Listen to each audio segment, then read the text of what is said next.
Hi, welcome to Nexus Consultancy. We provide professional and strategic consultation services specializing in ISO management system standards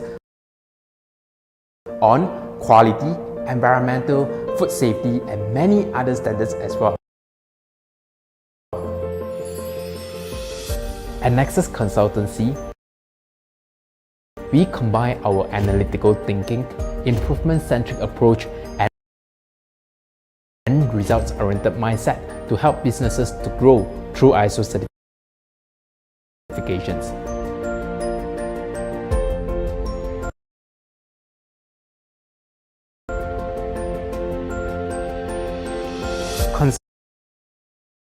Consulting is more than just giving advice.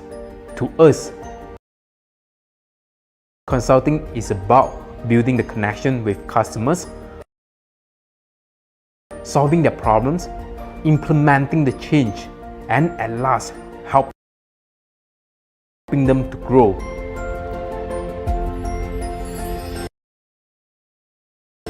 Our company's purpose is very simple, which is to empower business and people. We have dedicated 12 years in helping businesses to grow and also achieve operational process improvement through ISO certifications. Having served thousands of companies, Nexus Consultancy has truly built a legacy in helping customers to achieve long-term business growth. We have served companies from GLCs, SMEs,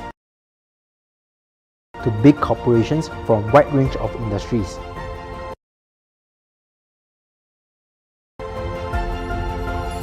We will work closely with you to create a customized consultation as unique as you are, offering you a truly value-added service which can fulfill your business needs and objectives. We believe in what we do, and we would also like to do it for you.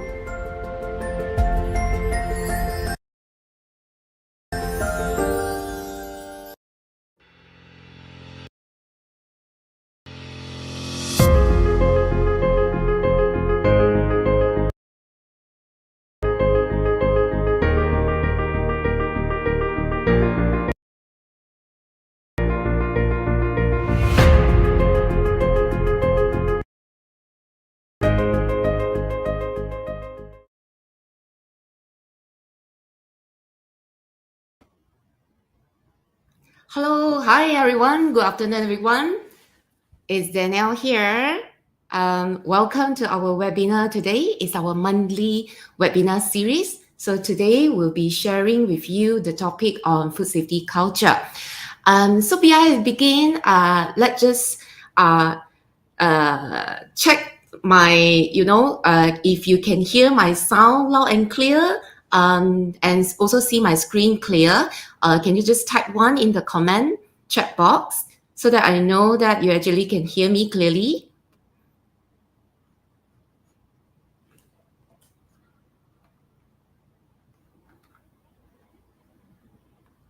Yep. All right. Thank you, Jeanette. Thank you for that.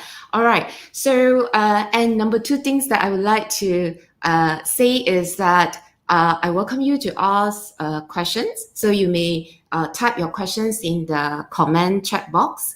And later, after the session, we will have some Q&A session, right? So please type as many questions as possible if you have anything that you'd like to ask about food safety culture or anything related to the food safety management system. Okay, so for today, I will be sharing with all of you how to set up the food safety culture as according to FSSC22000 requirements. So there are 5 simple steps that I would like to share with you. And once again, thank you for joining us, especially for those that joined us very early today. And also good afternoon to those who just joined us. All right. And so before I go into the topic, I would like to hear from you on these 3 questions that I'm going to ask you later. So over the years, we have talked to our customers on the challenges that they have in food safety management system implementation, and we came across these common challenges shared by our customer. So number 1, in terms of management direction, sometimes the company management expectation on food safety is not aligned with people in the company. So it could be management expectation is not communicated clearly to the team. All right. And then number 2, lack of food safety awareness. So we often hear the client sharing with us that sometimes they know what to do, but in terms of awareness, it is not communicated, not instilled sufficiently throughout the entire organization. So some people, either it's internal or external, they are not fully aware of what they're supposed to do in food safety. So it could be in terms of understanding on the importance of food safety or what exactly they need to do to achieve that. And then number 3, communication issue. So lots of time, miscommunication is the root cause of many problems. And when there's a lack of communication, people may not be fully aware or understand how they can contribute to food safety. So now I would like to ask you this question. Which of these challenges resonate with you the most? Is it number 1 in terms of management alignment, or number 2 in terms of awareness in food safety among people in the company or external customer and supplier, or maybe number 3, communication? Okay, so I would like you to type your answers in the chat box that I would like to see what are the challenges that you are facing right now in your food safety management system, or you foresee, right? Or if none of this actually appeals to you, you may also share with me other challenges that you face, and I will try to link the challenges that you share with me to the topic that I'm going to share later. Because ultimately, when we implement a food safety management system, we would like to overcome the challenges that we face so that we, at the end of the day, we can achieve the food safety goal and form a positive food safety culture.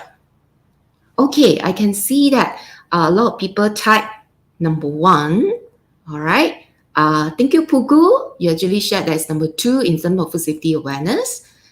Okay, Zurat say number 3. All right. Do we have more answers? So I think we cover all, some 1, 2, and 3. I would like to hear a few if you also face other challenges that is not on the list that you see.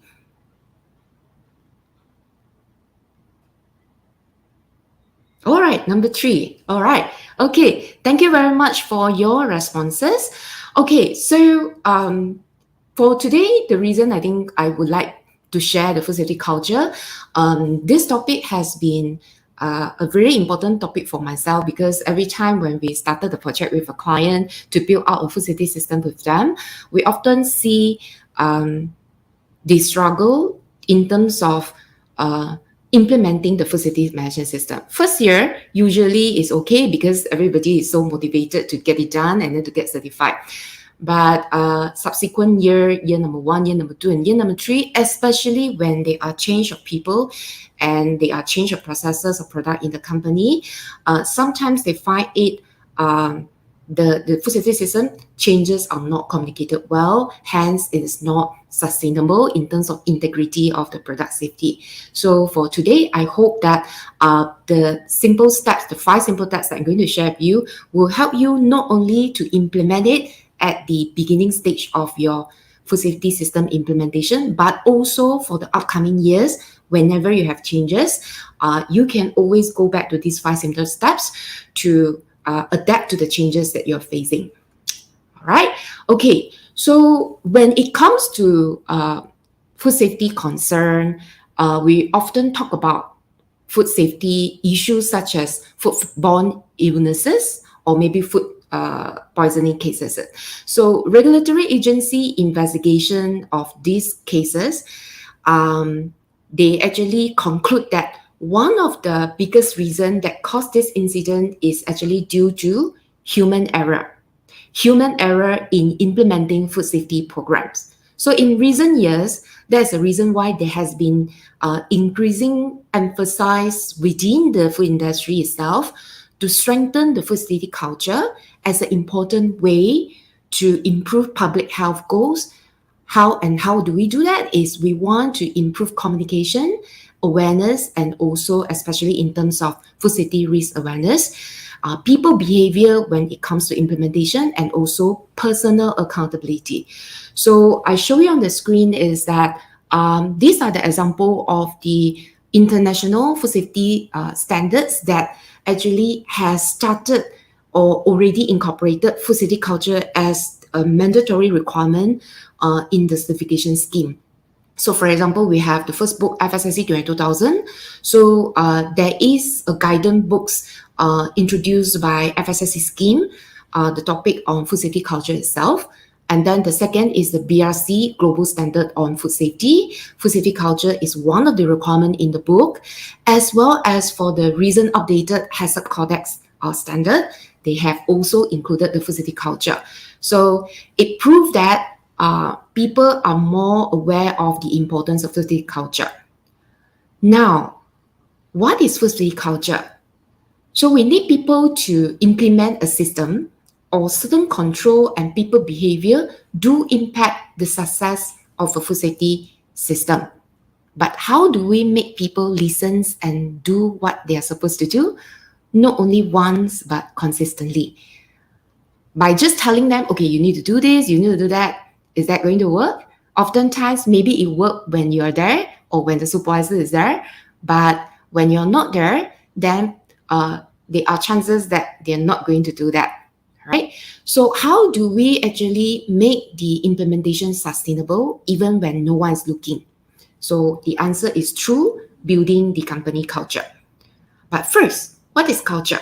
So the term organization cultures refers to the values and also the belief of the company, the principle, the ideologies, as well as the policy that you have set, and then to be followed by the company will form the culture of the company.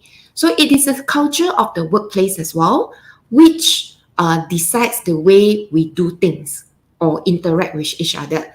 So the employee will respect their company culture for them to deliver their level best and also adjust to new work culture.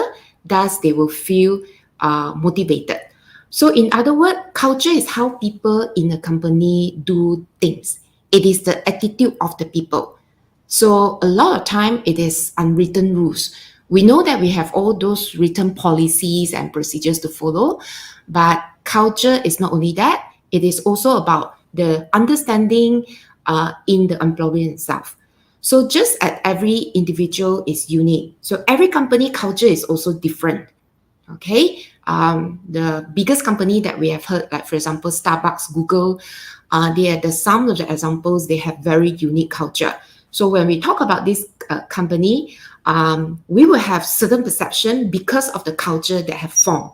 So for example, Google culture is they bring to the mind the employee, how they work is in a very casual way, open office and then employee benefits and things like that.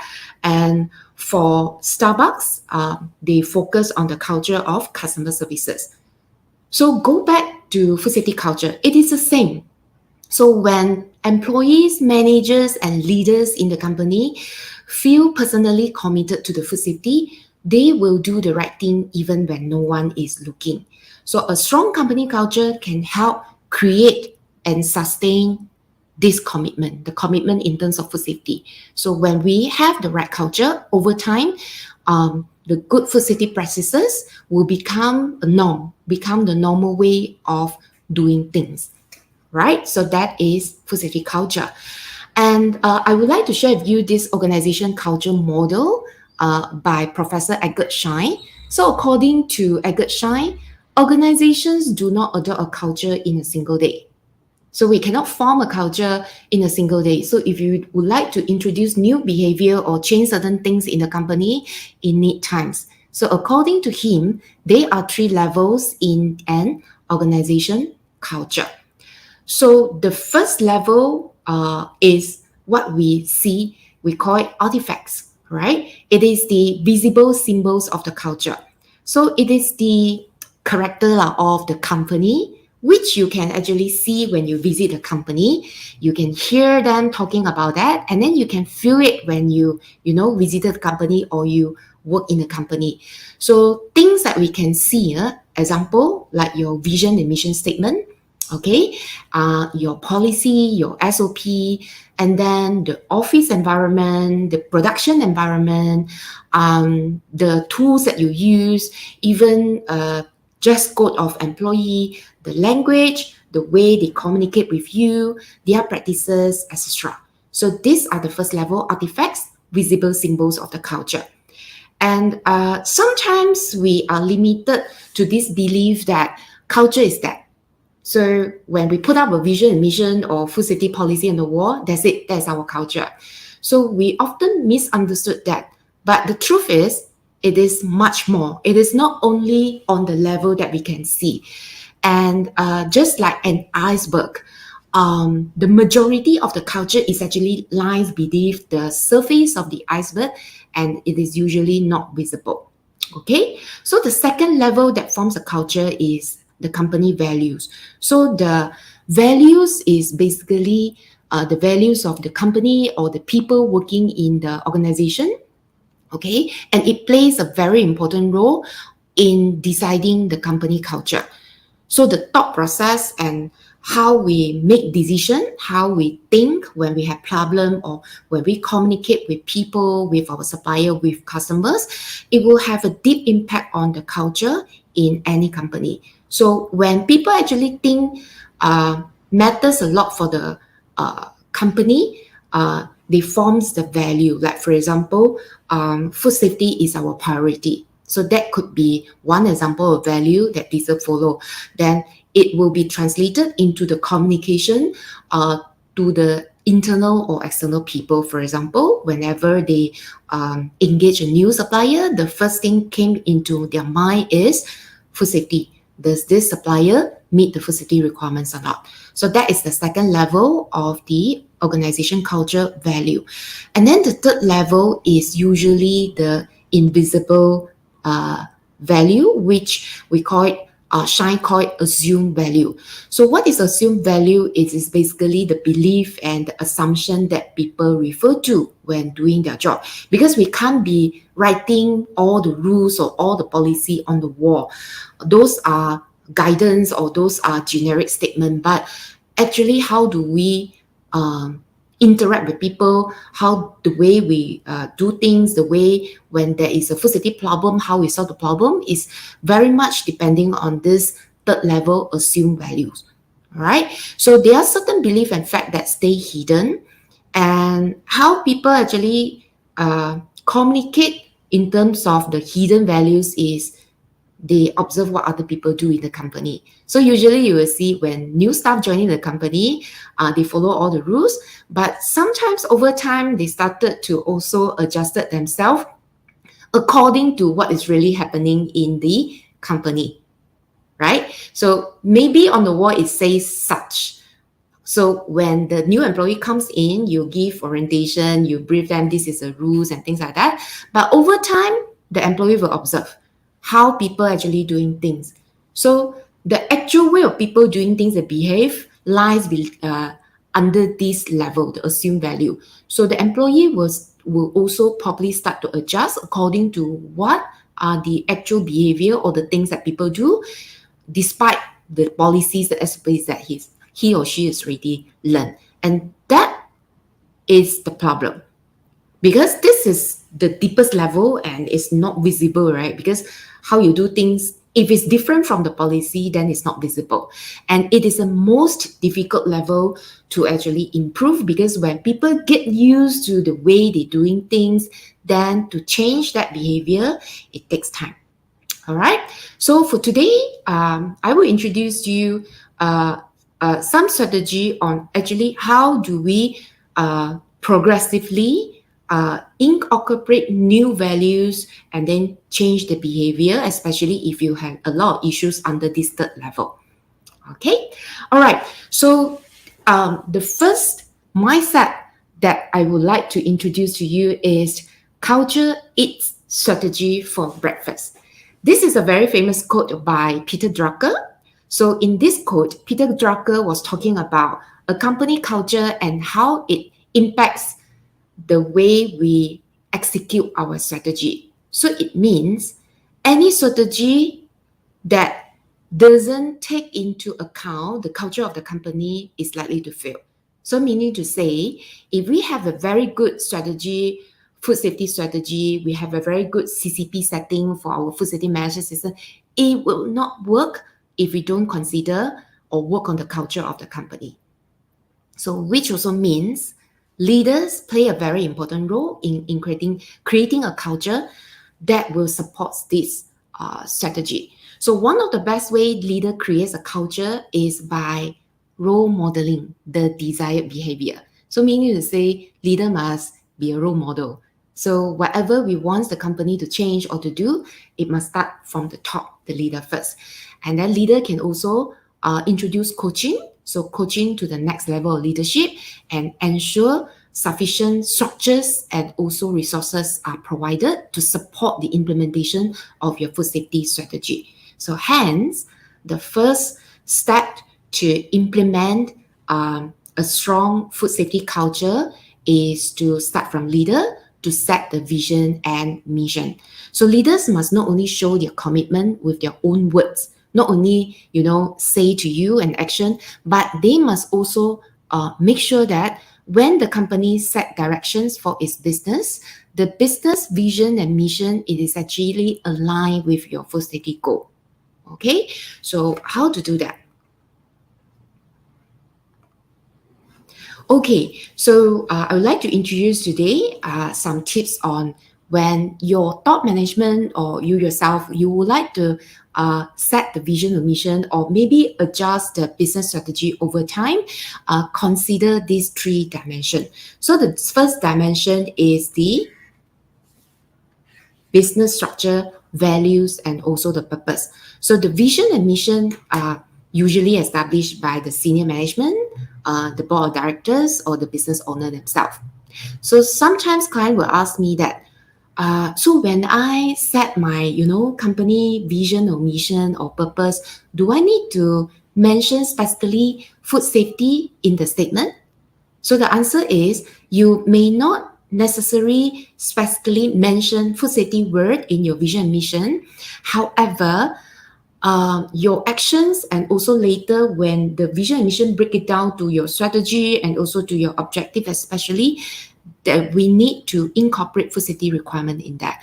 So meaning to say we need to reflect food safety when we actually carry out the strategy and the goal, right? So similarly, when we setting the value as well, consider the importance of the food safety. So when we set company value, for example, you can put in food safety expectations like we will not compromise food safety or food safety is our priority. That's the example. Okay, the second dimension to consider is oftentimes business will set their directions. Usually on a yearly basis, you may have 5-year business goal. That is the directions that we're going to go, right? And also the expectation for every party in the company. So direction setting is important. It will define a clear vision and it will be shared among the stakeholders in the company and implemented throughout the entire company. So it is about what you want to achieve. So remember, for food safety culture, food safety should always be the call to the business and integrated in your direction. Meaning to say, whatever direction that we set is a business, is for business growth purpose, but don't forget about food safety. We do not compromise food safety when the company is setting the direction for its business. Okay, and then example on how to do it is that let's say you would like to expand your business. Maybe currently you do it in Malaysia and you want to expand your business to overseas, starting to export products to overseas. So there are a lot of food safety considerations to be made when it talks about exporting. We need to fulfill the legal requirements of the other country. So when we set the direction as such, we need the management will need to commit to certain level of the resources to be invested so that you can actually have sufficient information, and also implement to comply with the legal requirements of the exporting country. Okay, so the third dimension is in terms of the way leader talk and also communicate to its people. So through effective messaging. So effective messaging is very important to successfully communicate company's food safety expectation. So such message should be consistent and then clear to all staff members so that they understand and also will be regularly reminded of the company food safety practices and also your strategy.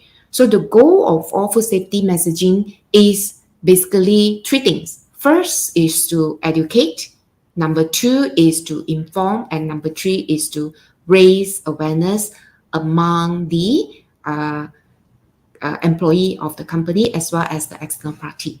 Okay, so these are the three dimensions for the step one, setting the vision and mission. So these are some of the example demonstrated by the food safety standards such as the FSSC standard on how leaders show their leadership and commitment in the food safety implementation. So for example, setting up the food safety policy and objective and provide sufficient resources.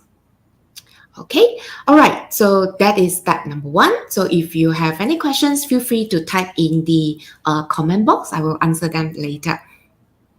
All right, so are you ready to go to step number two? So step number two is manage the people. So manage the people here refers to all stakeholders or referred to interested parties in ISO standard. So who are the people? Okay, so in people management, we need to consider all stakeholders in the company. So first of all, the stakeholders and the governance. So stakeholders in this context refers to everyone in the company in your supply chain, both internal and external. For example, your supplier who supply materials to you and services, your customer that get the product and services from you, your employee, the middle top management, as well as the board of directors. So those are stakeholders, right? So we often see a company that has a very strong food safety culture. They manage the expectation of all these stakeholders. How they manage it? First thing is they share knowledge in terms of food safety. So not only they talk to their employee about food safety requirements, they also communicate the requirements to their suppliers, to their customers, across all board of directors. So basically, every stakeholders in the supply chain, they know what to expect in terms of food safety, and as well as their responsibility and the role they play to maintain the food safety standard. Okay, so one of the way that we can actually manage the stakeholder expectation is through governance. So company governance are basically rules, practices, and also processes used to direct and manage a company. So it's like your SOP, your policy. So food safety should be embedded within the company governance structure. Okay, so start it up, document it, because it's critical to establish the standards so that you can actually communicate to the stakeholders to achieve your food safety goal. So when setting up the food safety governance, it should cover the elements which include who is responsible, who is accountable, all your food safety policies and your standards, as well as the risks, the food safety risks that you need everybody to be aware of and to manage. So not only internal, managed by employee, but as well as managed by your supplier and also the customer. Okay, so the second element is actually communication and training. So we all know that to facilitate change, to manage people, we need to develop employee competency and to grow their awareness, right? So typically, according to this diagram, people falls into one of the groups identified in the chart that I show here. Okay, so because when it comes to managing people and provide training, we want to strategize so that it meet the requirements at different level of people, because one training cannot fit all. So example, the first level is if you identify that, example, your employee a group of employees that have high understanding in terms of food safety requirement. They are competent, they know very well what is food safety, they know how to do it. However, they have low confidence in implementing it. Maybe certain SOPs are not clear, or maybe they feel that the resources or the support from the company is not there. Then hence they have low confidence to do it. Okay. Then what the strategy that you could put in besides training is actually you can do coaching and also mentoring to actually give the employee confidence and motivation to implement certain control. Okay, so the second group of people, if you have another group of employee that, well, they have high understanding, they know food safety very well, very competent, and also they have high confidence, they know exactly what to do, even though it's not written in the SOP or policy, they know the right way to do things. So this group of employee actually, there's no risk of miscommunication. You can use them as your internal champions, where they can actually be the role model for the rest to follow. Okay, and if you have the third group of employee that basically have low understanding in terms of food safety, maybe very minimum knowledge, they are new in the food industry, they are never trained before, hence they also have low confidence, they don't know how to do things, they are afraid, then we will focus on training, provide training to these people. Okay, and last group we have, this is a group to be bear in mind.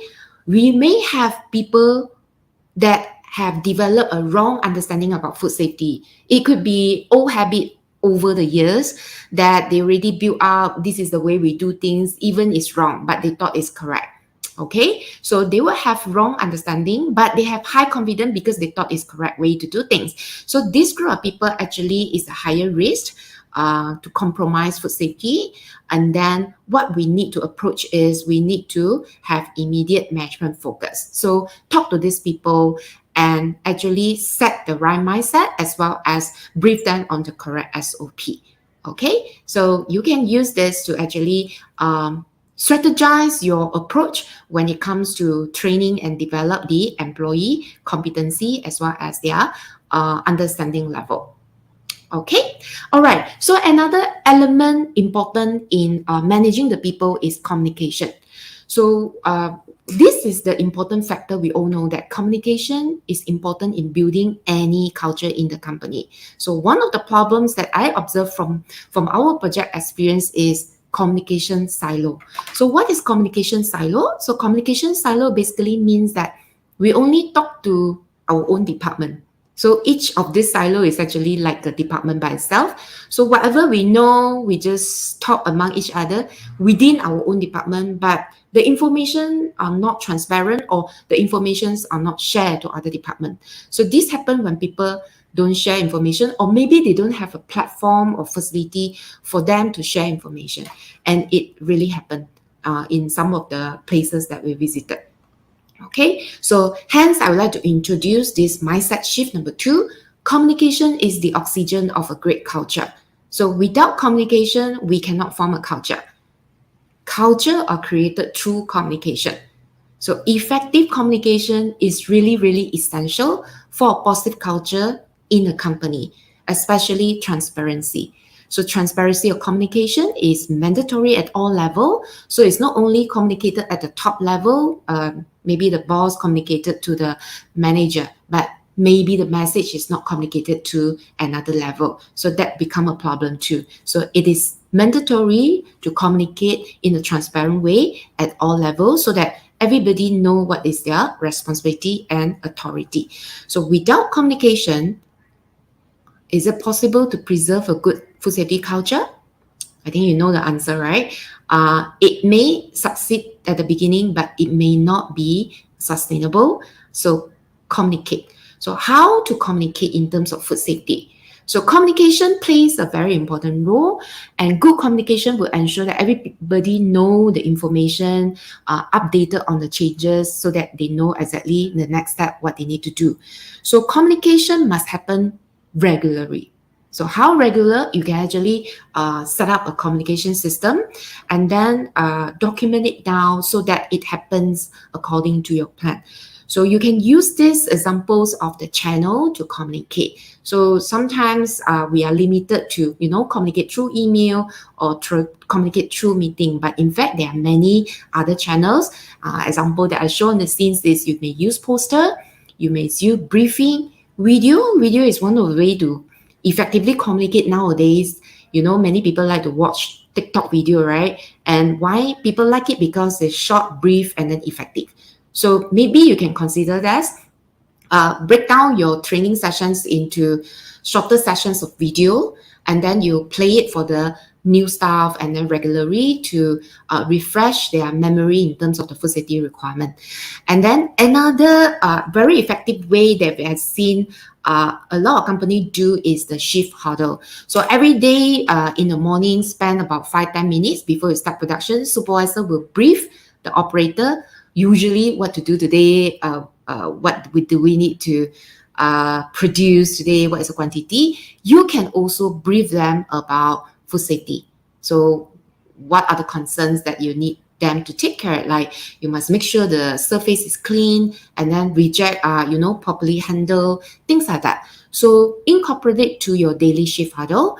And then nowadays, many people do coaching and mentoring as well. So today we are not talking about coaching. If you are interested to know more, talk to us. So for coaching, is one effective way to motivate staff when the staff know exactly what to do, but it is not motivated to do. So it could be due to a lot of reasons. So coaching can help in terms of that. Okay, so one more thing that I would like to encourage everyone do in your communication is get feedback. Get feedback and suggestion from the employee. So it's not only feedback from the manager or from the top management. We want to hear from the level who actually carry out the SOP. So talk to the operator who monitor CCP, who do the cleaning, who monitor the pest control program. Talk to them and try to get a sense of understanding or a hint on, maybe you can hear about the challenges they face, or they might have good suggestions on how to improve the situations. So get them involved. So this is the example that I showed to you, how you can use all this channel to communicate. All right. And bear in mind that communication need to be specific and clear, use the right tools, and then most importantly, follow up. So sometimes we say that, okay, I already tell you what to do, so you're supposed to know what to do. Does it work that way? We need to follow up. So if we don't follow up, it doesn't happen. Okay, so accountability must be clear, who should carry out the job and then who should follow up. And then appoint the right people to handle the communication part. Okay, so this is some quick tips for you. All right, so the third element in managing people is incentive. So use incentive program, recognition program, and reward to actually motivate people to do more. So let's say we want people to give suggestion or give feedback, right? Give them recognition. So when their suggestion is implemented, give them the reward. All right.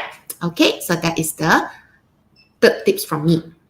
Okay. So step number 3 is to make change. So after we set our direction, incorporate all food safety goal, and then we communicate with people what we are supposed to do. Next is to implement the change, the make change.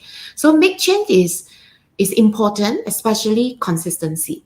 So if we don't implement the change consistently, and then eventually it will disappear. Okay, so because of that, I would like to introduce the mindset shift number 3. Food safety is everyone's job. Okay, so we always come to these questions when we started a consultancy project with our client. It's like, who is supposed to do that? Who is supposed to do this? So the big question is, who is responsible to make change? Is it you? Is it me only? So the answer is everyone. All right. So to make sustainable change, we need to get everybody involved. Okay. So food safety is everyone's job. It's not only certain people's job. Okay. Usually QA will be the main person who need to take the job, right? But in fact, it's not. It's everyone. Because why? One person cannot change the world. We need everyone to get on board.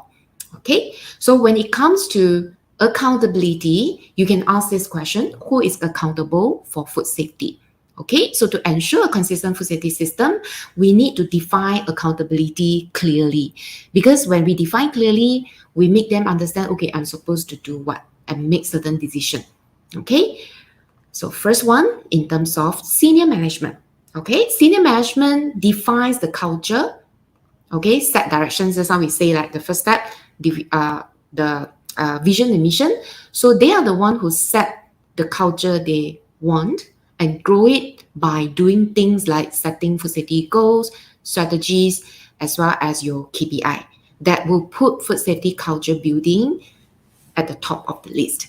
Okay, so meaning they are the role model. They start first. They also design the company, the structure, and the process to support and advance our purpose to achieve food safety goal. Okay, so the first person that is accountable for food safety is actually from the top, senior management. Okay, so the second person is the team, the food safety team. So for you that are familiar with food safety management system implementation, you know that to implement a system, you need a team. So you form a food safety team, which it consists of representative from every department. So the accountability of food safety team is to facilitate and enforce the food safety culture. So food safety team need to come up with programs, okay, strategy, education program, communication program that will help everyone in the company understand what need to be done, their responsibility. So example, the things they do, they establish and organize training, feedback suggestion program, and then they monitor the performance as well. All right. The third level of people that also accountable in food safety is the middle management. So middle management are referring to managers level.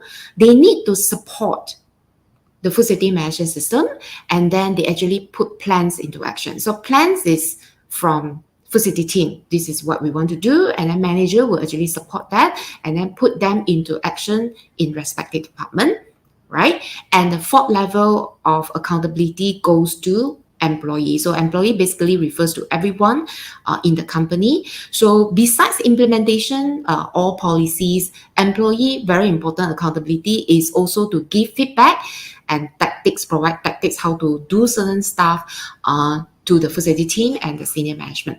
Okay, so when we define job descriptions, put this into consideration.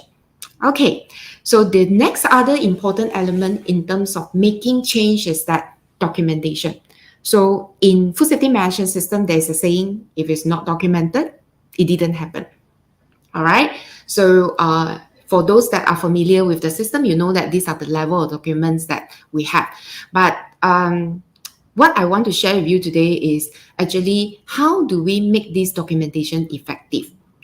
So it goes back to the competency level and the needs of your people in the company. So build a document that is easy to read and easy to access. Sometimes documents are nicely done, but nobody can access them. Maybe it's in the server or somewhere, but when it comes to implementation, they got nothing to refer. So consider that point.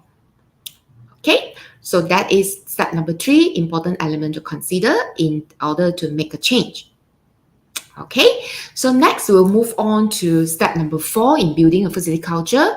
Once we implement the change, we'll need to measure the performance because whatever gets measured gets improved.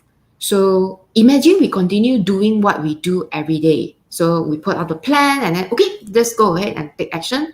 But without measuring how well we do it, we won't be able to know how far we are from our goal that we want to achieve and what else do we need to do to close the gap. So without measurement, there will be no inputs or information, and then we'll be blindfolded and we stay in the dark. Okay, so by measuring what is important, especially the KPI, we will know how well we do in food safety and also know how to improve them. Okay, so the question is what to measure? Okay, so many people will ask, what do we need to measure? We already have SOP, policy, and things like that. But how do we measure our food safety performance? So there are number of ways. So one of the ways that I want to introduce today is you can go by function. Okay, so functions are referring to departments. So let's say I have purchasing department, the purchase department. Okay, so what is the core function of the purchase department? This is what we call the KRA, key result area. Key result area. So name all the key result area of the purchasing department. So what does purchasing department do? For example, they select and approve supplier, right? Okay, they may have another core function is to purchase material and services. Okay, so from here, this KRA, they select supplier, we can actually set KPI, key performance indicator, which consists of target. When we have target, then we are able to measure them. So for example, in terms of this key result area, their core function is to select and approve supplier. So you can actually set a KPI on in terms of the supplier quality. So how do we measure that? Maybe supplier rejects, okay, or problem, we call it NC, non-conformance, not more than a number of case every year. So this is example one of the KPI. Okay, a very simple KPI. So how you can set things to measure, go department by department, find out what is their core function, which we call it KRA, and then set the KPI, and then measure the KPI. So if you go to production, then probably you will end up the KPI is to ensure the CCP is within the limit. Okay, so that is some examples that I would like to share with you. Okay, so that is step number 4, measure the performance. So finally comes to step number 5, to review the system. And once we set up a change, we implement the action plan, we measure it, and then the final step is to review. So to review is so that we are able to make changes and be agile to quickly respond and adapt change. Because a food safety system is not permanent. It is ever changing. And a high performance culture is a journey, it's not a destination. So it's not like, okay, we are certified, our culture is great, that's it. So it's not a destination, it is journey. Because why? Change happens. So we need to review and adapt to change. All right. So we all heard of this thing. People say the only constant is change. So the world is always changing, customer requirements change, food safety hazards change. So how do we respond to change so that the food safety integrity stay intact, right? So for that, we need a review system. So whenever change happens, we are able to capture them, review what we do. Is it sufficient still to meet your food safety goal? If it's not, make necessary adjustment.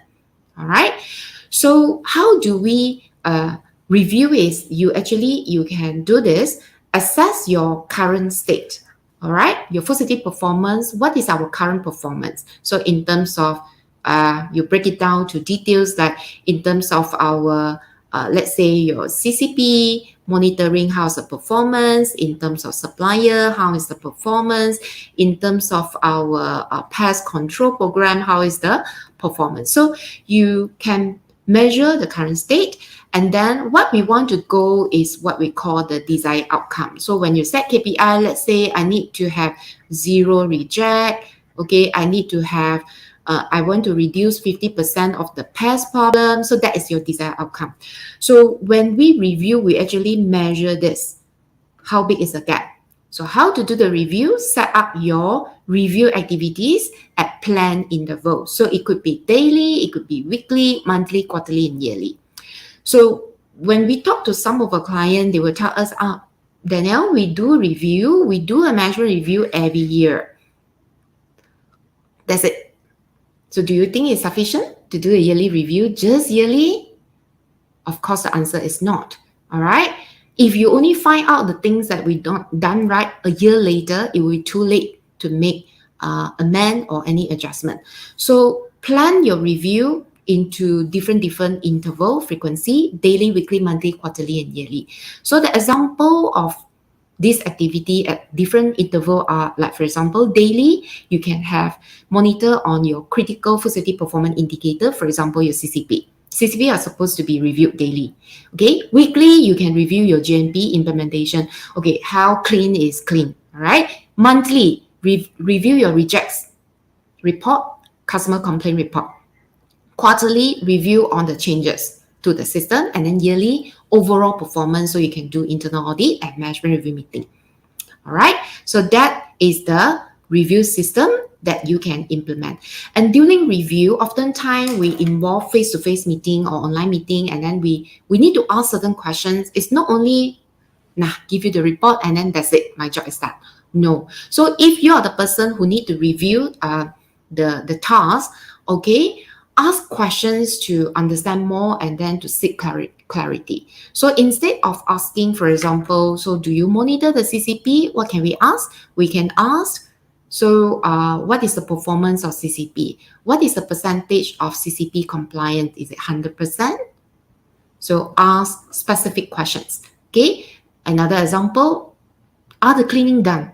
Is it done? So the answer will be yes or no. Yes or no, it doesn't give you any information. So we want to ask a specific question, like for example, how is the cleaning done? When is it done? And then what is the effectiveness of the cleaning? So these are some of the examples when we do review, the way we ask questions. All right. Okay, so that is the fifth step that I share with you, how to implement a food safety culture.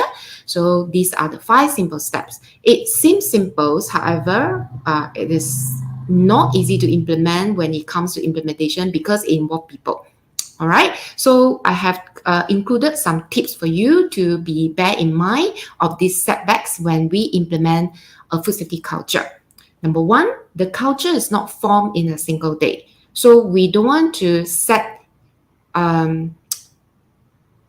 goal that is not realistic. Like, okay, today I implement, tomorrow I want to see the change. No. Okay, it needs time, it progresses over time. That's why I say food safety culture is a journey, is not destination. Number 2, people might find difficult to adjust when we introduce certain change, especially old employees. All right, so we need to know what is the gap, why they find difficult to adjust. Is it because of the competency issue? Is it because of understanding level or what? So there might be adjustment problem for old employee as well as for new employee. And then there are some old habits and mindsets. All right. Number 4, current culture may limit new idea. So sometimes when we go to a company, they have very good culture already, but certain rules are too strict. Then when people want to give suggestions, they say cannot change. The SOP is like that, we need to follow. All right. So bear in mind that to what extent, what kind of innovation that you allow people to do. Okay, so that you can encourage people to give it back. And then last one, no culture is more important than employee. So always put employee first. Understand their challenges, understand what is the shortfalls, and also what are the competency issue, awareness issue. Then from there, you form your policies and culture. Okay, all right, so that's all my sharing today on the 5 simple steps to build a food safety culture. So I welcome you to ask questions in the chat box. I will answer them later in a while. So before I move to a Q&A sessions, allow me to announce our next upcoming webinar happening on 13th of July. With the topic of 3 simple ways to use SOP to improve your efficiency. And we have our CEO, Mr. Darren Tang, as the speaker. So if you are interested to know how to use SOP to improve your efficiency, please register and join our webinar next month. All right, so thank you very much. Over to you, Nicole. Can you show up the Q&A session? Yeah.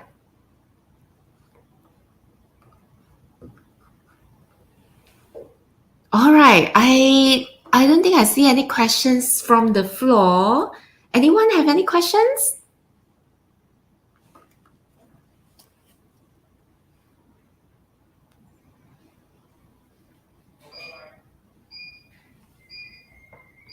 You may type your questions in the chat box.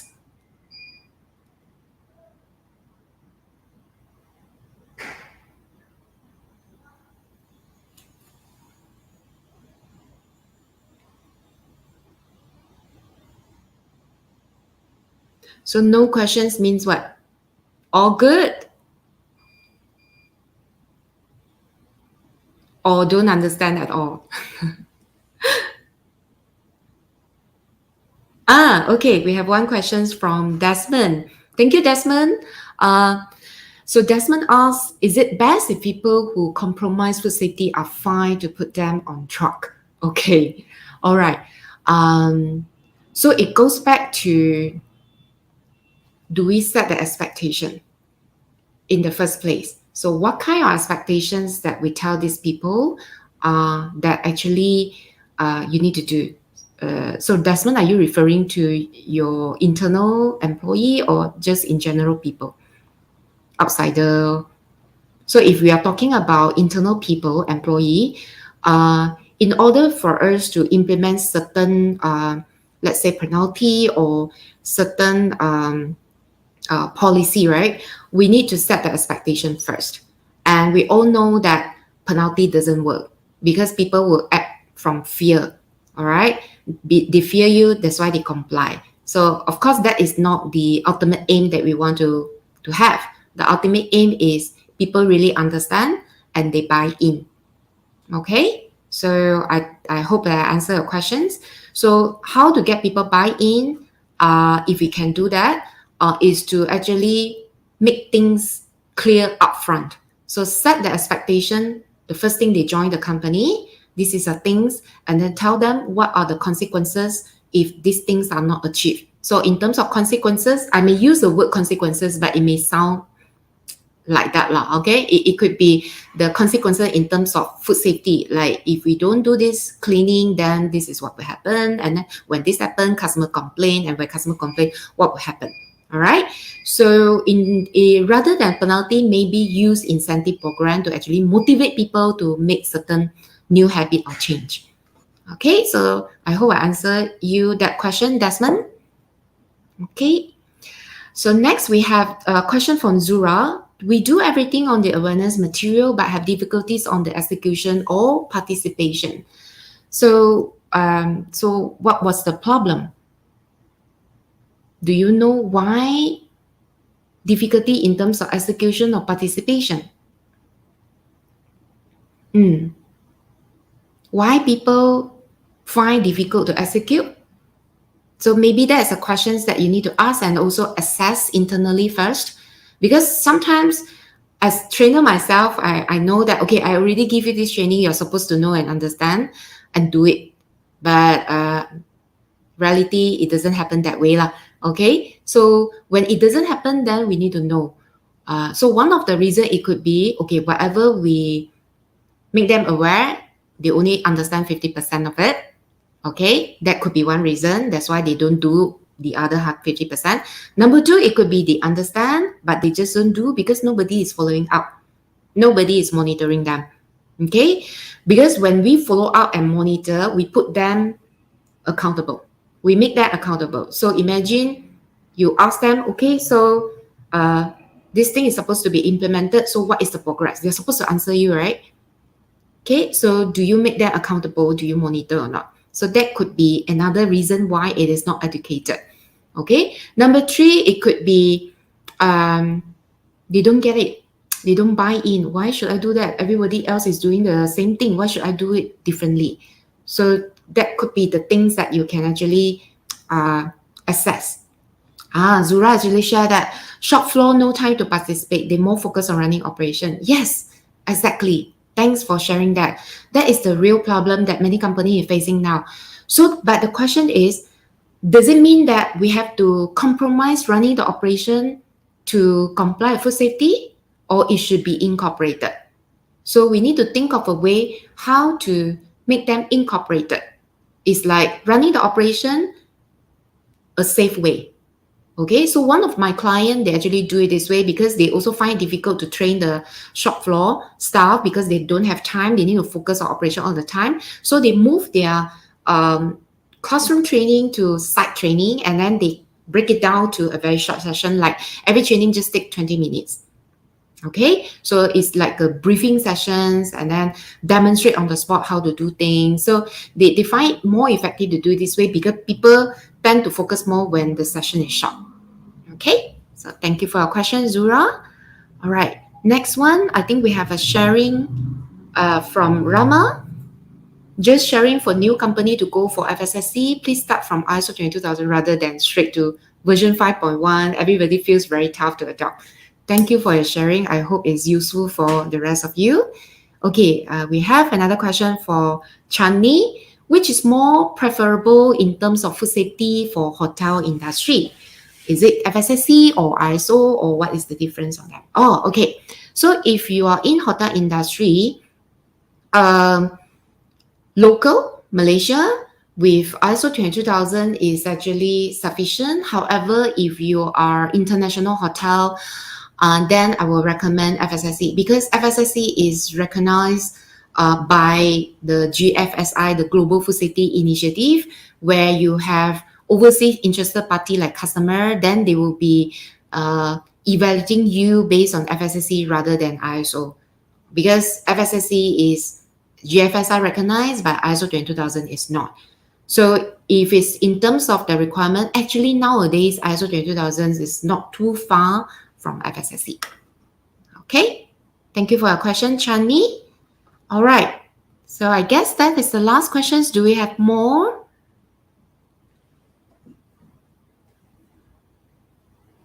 No?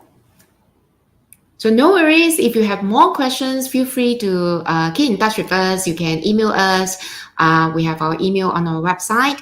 And I would like to say thank you very much for everybody attending my webinar today. Hope to see you again soon. Thank you.